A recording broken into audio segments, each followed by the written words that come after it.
chapter 7 through 9 are where Ishmael stops circling the problem and really kind of gets to the problem. Up to this point, Quinn has been helping us see that our culture lives inside a story about human destiny and control. Now he's asking a harder question. If the story is so destructive, why is it so convincing? Why does it feel impossible to imagine living any other way? Chapter 7 introduces a word that reframes everything, and that word is captivity. Ishmael's claim is not that humans are evil or stupid, but that we are trapped inside a system we didn't consciously choose. We destroy the world, not because we want to, but because our way of living makes destruction feel unavoidable. That's the key ethical shift here. So if people are captives, then moral failure is not just about bad choices. It's about living inside a structure that limits what choices even seem possible. Ethics stops being about blaming individuals and starts being about identifying the bars of the cage. So what makes captivity so hard is to see that it doesn't look like chains. It doesn't look like you think it would look like. It looks like normal life.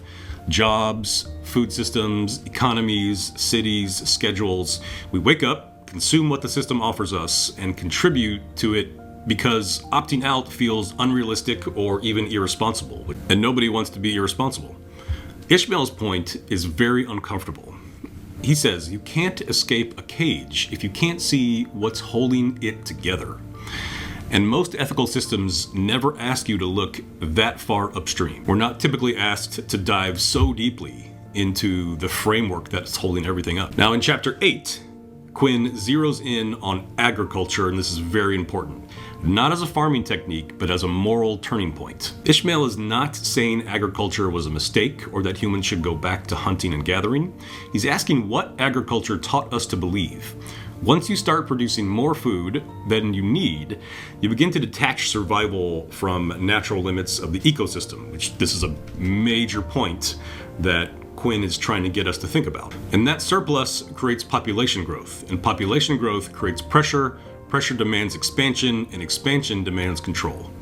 This is where ethics gets a little bit inverted.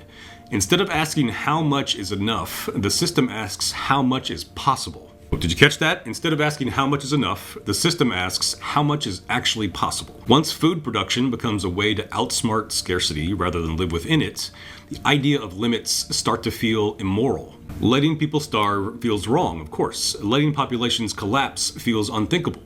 So the system keeps pushing outward, even as it undermines the condition that make life possible. What feels like compassion at the individual level becomes destruction at the collective level.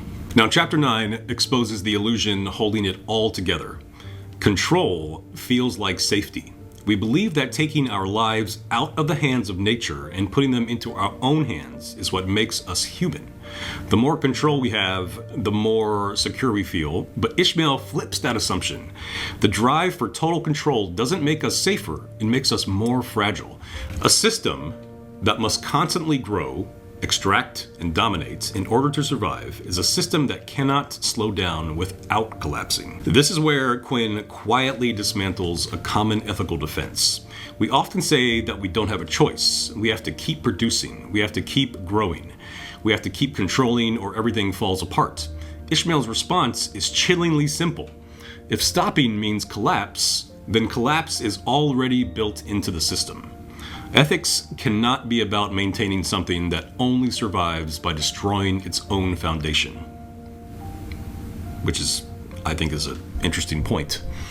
What these chapters are really doing is redefining responsibility. Quinn is not asking you to feel personally guilty for global problems. He's not asking you that.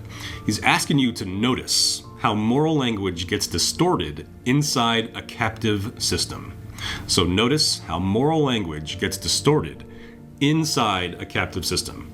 So words like responsibility, progress, and necessity start to justify harm instead of preventing it. Ethics becomes a way of explaining why we can't stop rather than a way of asking whether we should continue. Okay? So ethics becomes a way of explaining why we can't stop rather than a way of asking whether we should continue. So, as you read these chapters, don't ask whether you agree with Quinn. That's too easy. Ask what assumptions about security, control, and necessity you've never questioned. Ask which parts of your moral thinking are responses to fear rather than insight. Ishmael isn't offering a program yet. He's doing something more basic and more unsettling. He's teaching you how to recognize captivity before you start talking about freedom. So I hope you enjoy these chapters, and I hope you're enjoying this text, and I look forward to the discussions and reflections this week.